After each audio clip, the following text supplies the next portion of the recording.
Ya guys, kita akan terbang di Pantai Ngobaran Gunung Kidul, Yogyakarta guys.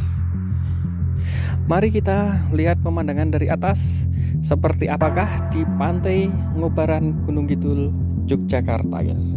Yuk ikuti terus videonya sampai selesai.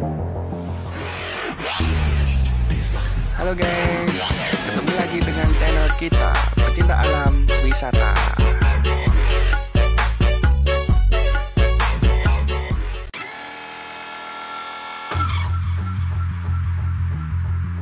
Ya, sekarang kita udah berada di ketinggian 30 meter kurang lebihnya ini guys.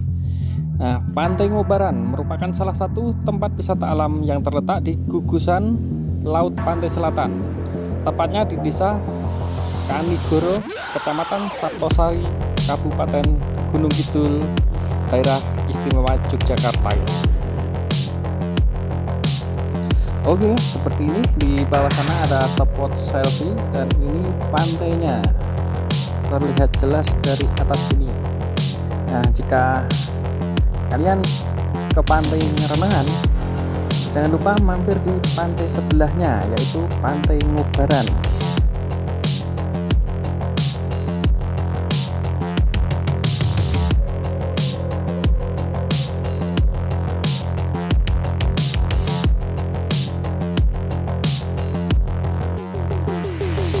Nah, Pantai Ngobaran merupakan pantai yang cukup eksotik guys, karena air surut. Anda bisa melihat hamparan alga atau rumput laut, baik yang berwarna hijau maupun kecoklatan guys. Nah, jika dilihat dari atas, hamparan alga yang tumbuh di sela-sela karang tampak seperti sawah di wilayah padat penduduk ini guys. Puluhan jenis binatang laut juga terdapat di sela-sela karang, mulai dari landak laut, bintang laut, hingga golongan kerang-kerangan. Nah, seperti ini ya. Luar biasa pemandangan dari atas ini, ombaknya eksotik ini guys.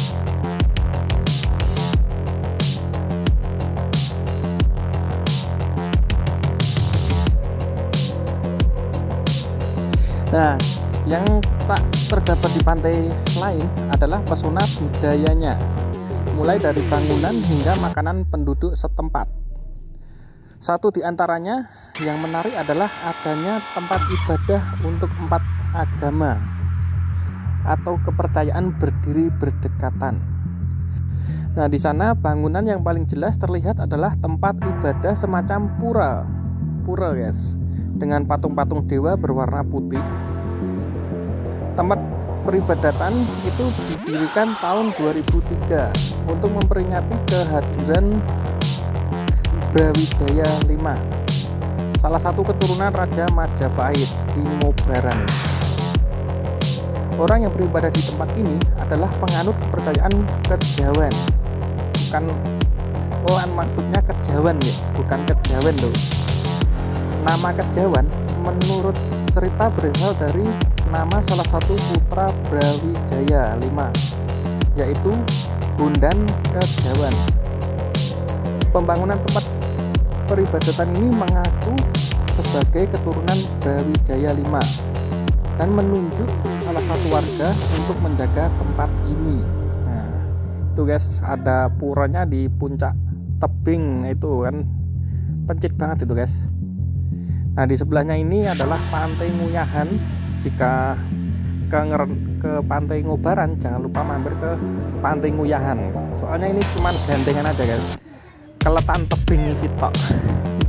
Nah, ini Pantai Nguyahan. Ini asik banget buat main dewasa maupun anak-anak. Jadi nggak terlalu besar ombaknya, aman lah di sini. Tapi ya tetap dalam pengawasan yang bawa anak-anak ya guys. Oke, kita berjalan ke arah kiri. Nah, dari tempat peribadatan tersebut, Anda akan menemui sebuah joglo yang digunakan untuk tempat peribadatan pengikut kejawen. Menurut penduduk setempat, kepercayaan kejawen berbeda dengan kejawen. Namun mereka sendiri tak begitu mampu menjelaskan perbedaannya itu guys. jadi aku yo kurang ngerti aku. Bila kita terus menyusuri jalan setapak yang ada di depan joglo, kita akan menemukan sebuah kotak batu yang ditumbuhi tanaman kering. Nah, tanaman tersebut dipagari dengan kayu berwarna abu-abu. Titik di mana ranting kering ini tumbuh konon merupakan tempat Brawijaya V berpura-pura membakar diri. Nah, langkah itu ditempuhnya karena Brawijaya V tidak mau berperang melawan anaknya sendiri. Gitu guys, kira-kira ceritanya. Kebenaran cerita tentang Brawijaya V ini kini banyak diragukan oleh banyak sejarawan. Sebabnya jika memang Raden Patah menyerang Brawijaya V, maka akan memberi kesan seolah-olah Islam disebarkan dengan cara kekerasan. Nah, begitulah guys ceritanya guys. Banyak sejarawan beranggapan bahwa bukti sejarah yang ada tak cukup kuat untuk menyatakan bahwa Raden Patah melakukan penyerangan. Nah, selengkapnya bagaimana mungkin Anda bisa mencari sendiri guys. Saya juga nggak tahu ini. Nah, juga tak cukup hanya itu aja guys. Di bagian depan tempat ranting tumbuh terdapat sebuah masjid berukuran kurang lebih 3 x 4 meter itu guys. Bisa lihat di review kami di video di deskripsi guys, saya selipkan besok. Nah, bangunan masjid cukup sederhana karena lantainya pun berupa pasir pantai guys, seolah menyatu dengan pantainya. Uniknya jika kebanyakan masjid di Indonesia menghadap ke barat dan masjid ini menghadap ke selatan guys, jadi menghadap langsung ke pantai gitu. Nah, bagian depan tempat imam atau pemimpin sholat terbuka sehingga langsung dapat melihat lautan atau pantai lautan lepas guys. Dan itu pun penduduk setempat sendiri juga heran karena yang membangun pun salah satu kiai terkenal pengikut Nahdlatul Ulama yang tinggal di Panggang, Gunung Kidul guys. Sebagai petunjuk bagi yang akan sholat, penduduk setempat memberi tanda di tembok dengan pensil merah tentang arah kiblat yang sebenarnya guys. Nah, kita terbang dari sini yang ada patung-patungnya itu guys.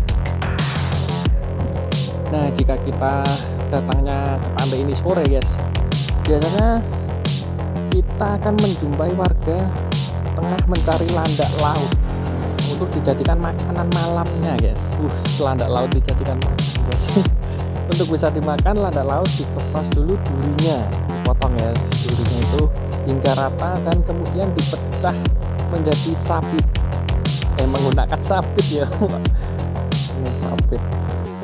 Daging yang ada di bagian dalam landak laut kemudian dicongkel. Biasanya warga mencari landak hanya berbekal ember, saringan kelapa, sabit, dan topi kepala dan perangkap panasan guys, untuk menghindari panas. Nah, nggowo payung yuk oleh aja nih.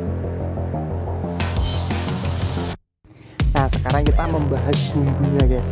Landak laut yang didapat biasanya diberi bumbu berupa garam dan cabai, kemudian digoreng guys. Enak ya mesti ya. Nah, menurut penduduk setempat, daging landak laut cukup kenyal dan lezat guys, tapi saya belum pernah juga. Ya, oke guys, saya kira cukup di sini dulu cerita kita dan memandangi pemandangan laut Ngobaran dari atas guys. Sampai jumpa di video kami selanjutnya. Yang belum subscribe silahkan subscribe dan jangan lupa tinggalkan komen di bawah guys. Oke, kita turunkan drone kita. Oke guys, sampai jumpa.